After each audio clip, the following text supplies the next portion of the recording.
Now to a troubling feature of U.S. history. Blackface, a dehumanizing caricature of Black Americans, became a staple of entertainment in the 19th century. Our next guest argues the impacts of this derogatory practice are still being felt. In her new book, Rhae Lynn Barnes traces the toxic roots of blackface and how it seeped into so many parts of American life. She joins Michelle Martin to discuss her 20 years of research and why this conversation is still so important today. And just a note, parts of this interview may be disturbing to some viewers. Professor Rhae Lynn Barnes, thank you so much for joining us. Thank you for having me. How on earth did you get interested in the subject of blackface? Absolutely. So for me, had always been there.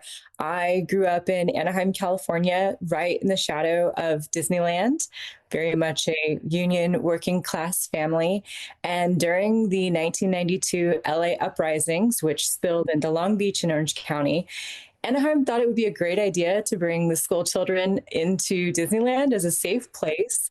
And we were incredibly racially diverse as a class. And one of my sort of vivid memories of racial consciousness was being on Main Street, USA with my best friend who was Black. I was a little white girl. And we were watching the classic Steamboat Willie and early Mickey Mouse cartoons. And in one of them, Mickey Mouse decides he wants to put on a minstrel show. He wants to do a reinterpretation of Harriet Beecher Stowe's Uncle Tom's Cabin.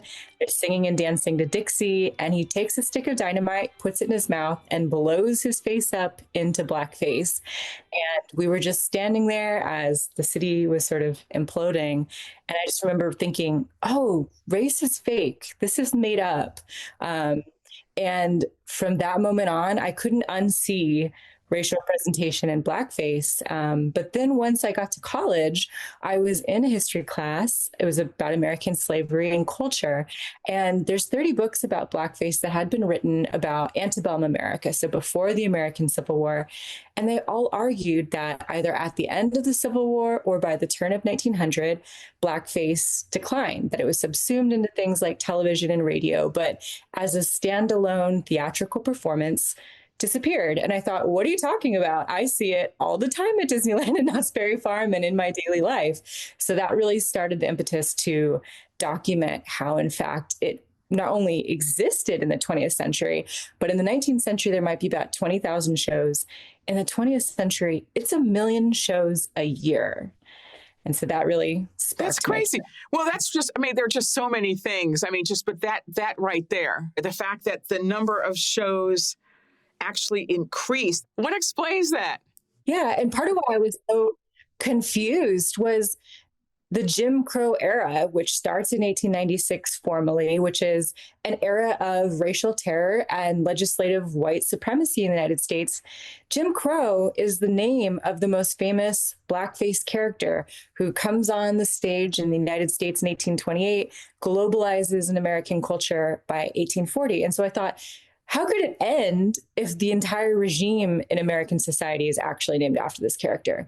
So one thing that I discovered that was really critical, two things, is in the 19th century, we had professional blackface celebrities, and these were truly global celebrities. So you would go to Broadway or the Bowery and you would see them perform, whether it was stand-up comedy, tap dancing, banjo, fiddling, but due to the incredible demand and also the explosion of multimedia technology, whether it was the invention of lithography, photography, sheet music, it starts to democratize for amateur and home use. And they're basically publishing how-to blackface guides. And what's significant about that is all of a sudden the American public shifts from being passive consumers, where they might see a show once a year, to all of a sudden being asked in places like schools or churches to learn how to physically embody their own representation of Black stereotypes. And that really changes your relationship to caricature. And the other sort of second major thing that happens is during the Great Depression, President Roosevelt federalizes blackface. And what I mean by that is through the Works Progress Administration, which is a brilliant program that put millions of Americans back to work, including writers, artists, composers, set designers. He felt that Blackface was the one true cultural form of American entertainment that he worried was being lost during the economic collapse. And so he had the federal government go out and do what I call a blackface bailout, where he bought out all of the publishing houses, brought them under the umbrella of the federal government, and that federalizes it. It puts all of this material into public domain, and that's how it ends up in our school books. He even wrote one. I learned from you. He even wrote a blackface. Okay, just. I feel like my head's going to explode, but okay, let's just. Welcome to it. How did the blackface thing all start?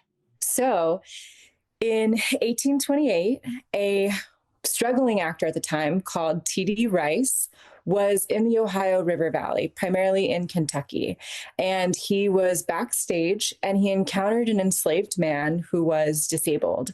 And he heard him singing a song, and he was working with horses, taking care of the actor's horses. And he also was disabled. And so when he would sing this song, he would spin, and it was described that he would drag his back leg. There are an enormous amount of enslaved Americans who are enslaved and their job is not working in the cotton fields. It might be that they are an enslaved fiddler or they're an enslaved singer. And so a lot of world-class musicians in New York, London, would go down to places like New Orleans and go down to Charleston, where they could watch the slave markets. And they're basically watching performances that are a form of torture, like, dance faster, jump higher in the auction block as people are being evaluated for their physicality for potential purchase. But what these composers and performers do is they write down what they're hearing, which are primarily Black folk music, and also trying to learn the choreography, bringing it back to Broadway, mass commercializing it, and making enormous sums of money. And so this is what happens with T.D. Rice when he sees this performer. He brings it to the Bowery, to the 5 Points in the North. So this is critical to the story. Blackface is a Northern urban invention. It is not created in the American South. And most performances in the 19th century were what was called concert saloons. So these were all male spaces. Women could only be there if they were sex workers or if they were serving alcohol. And he performs this song called Jumping Jim Crow, where he not only performs in blackface, but also reinterprets disability. And so as he spins about in the choreography, he drags his back leg. And it was such a hit. The audience made him perform it over 50 times in a row. And there's a really famous painting where the audience rushes the stage and are trying to learn the dance right beside him. Within 10 years, we get the rise of what's called minstrel shows. So these are all-night blackface events that have normally 3 parts to them. So basically the birth of American variety shows. So we see that form continue all the way up through SNL. And they have minstrel troops, which are pretty much like rock bands in that they have their specializations, they have different fan bases, and they tour not just America, but the entire globe. And so their songs, written by composers like Stephen Foster, not only become critical to American cultural DNA in the 1840s, 50s, and 1860s, but pretty much the English-speaking world, where the racial humor translates to what will become South Africa, Australia, throughout the British Empire. And my book also talks about how this takes hold in the Pacific, because the United States brings it to Japan and the Japanese Empire. Everything in this book is a revelation to me, but one of the other things is the fact that blackface was performed in the Japanese internment camps, where Japanese Americans, some sort of Japanese immigrants, were herded into during World War II, and they became kind of a form of entertainment in these camps. Why was it so popular in your view? Well, there's a lot going on. the most disturbing truth is they're funny. They're very witty. Normally, they are derived in wordplay. And what I always say to myself is, this would be funny if you removed the blackface, like the actual puns, the actual wordplay going on. But when you add the blackface, it's another layer, because then part of the complex joke that's being made is that, unfortunately, that Black Americans are so inferior and so failing at assimilation, whether they are trying to engage with forms of technology like a telegraph or a radio, or if they're trying to vote in a political primary, that no matter what they're doing, they're getting it slightly wrong. And so once these characters embed in American culture, we sort of have these stock caricatures that every American identifies with, knows, and can expect the tropes that they're going to engage in. I sort of describe minstrel shows like a really strange hybrid of The Daily Show, in that they are constantly talking about American political news and making it a joke, but then at the same time are mixed with something like a midnight viewing of the Rocky Horror Picture Show, where the audience also knows certain lines and knows songs and are shouting it out as they come up throughout the performance. And so there's a strange mix of both improvisation and familiarity. So like, why did the chicken cross the road? That's a minstrel joke. The ice cream truck song that we all know as a child, that is Zip Coon's song. That is Jim Crow's foil. So he's sort of the urban dandy. It's sort of amazing. The once Coon song, that's crazy. So you're saying the ice cream truck song is actually a minstrel song? Absolutely. There have been sort of contemporary scandals around blackface. You know, many people might remember Megyn Kelly sort of started her career at Fox News, then had this kind of ill-fated brief tenure at NBC, where she tried to sort of defend blackface as kind of a harmless, form of entertainment. And two of the sort of Black stars there, objected to this. And then, of course, there was the former governor of Virginia, Ralph Northam, who has this photograph of him in a yearbook in blackface. He says it wasn't him. And I was just wondering, what are your thoughts about the fact that something that was so ubiquitous had such force later on, right? Of course. So a couple things. So the Megyn Kelly situation, they were talking about a Halloween costume for Diana Ross. So this is a perfect example of blackface, not a minstrel show. So minstrel shows are performed in blackface. Blackface is just the makeup technique. But what she was arguing was, but I'm honoring Black culture. I love this superstar. And the pushback was, Diana Ross is one of the most beautiful women in the world. She does not look how blackface looks. You can honor her in other ways. And that was the constant argument in the 20th century against civil rights workers who were trying to get this out of our schools, out of our military, out of the federal government.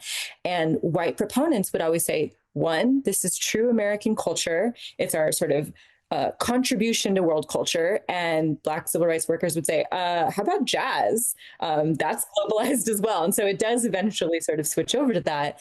But also really trying to educate people about the fact that this is actually white supremacist pop culture. This is a cultural hate crime that is not actually reflective of Black music, Black life, in any capacity. And so that's sort of what Megyn Kelly found herself in at the crossroads of that conversation. In terms of Governor Northam, that is also a fascinating situation. So once again, he claimed that he was dressing up as Michael Jackson, but something that people often forget is that standing next to him, if we don't know, actually, it's never been confirmed which person he is in the photograph, is a Klansman. And so this is not only supposed to be funny, but it is racial terror, very blatantly. And when that happened, I remember there was sort of a cascade of politicians who were in the Democratic Party in Virginia being exposed as being a part of this. And a lot of people were like, I'm confused about why this was happening in the 1980s. Well, he was at the Virginia Military Institute. And so it was very much a part of this longer military tradition, and also its prevalence in college fraternities and also all male spaces. We've never seen so many of these pictures that are in your book. Why is that? So there's sort of two things that happened. One is a very successful legacy of the civil rights movement, that in the 1940s, the 1960s, Black women, especially Black mothers in the Great Migration, and also students on college campuses, were so horrified when they were integrating suburbia, K through 12 schools, and other forms of daily life that they had been excluded from, to learn how, pervasive blackface was. And they recognized that if you want to fight something like lynching or mass political disenfranchisement, then you have to attack these caricatures, which allows Americans to psychologically feel that this exclusion is completely justified, but also merited. And so part of what happens is the pendulum swings so far that the evidence of these shows becomes considered taboo, and they're censored. And so one story that I tell in the introduction is I go to the Library of Congress in 2012, and I know the titles I'm looking for these how-to plays. I have figured out through the publisher rosters what they are, but I want to go read what's actually in these plays that children throughout America were being asked to perform each year. And each item kept coming up missing on shelf, missing on shelf. And when this happened about the 100th time, I pretty much demanded to talk to somebody. And I was kind of politely interrogated about, what are you doing? Why do you want to see these? What's your goals here?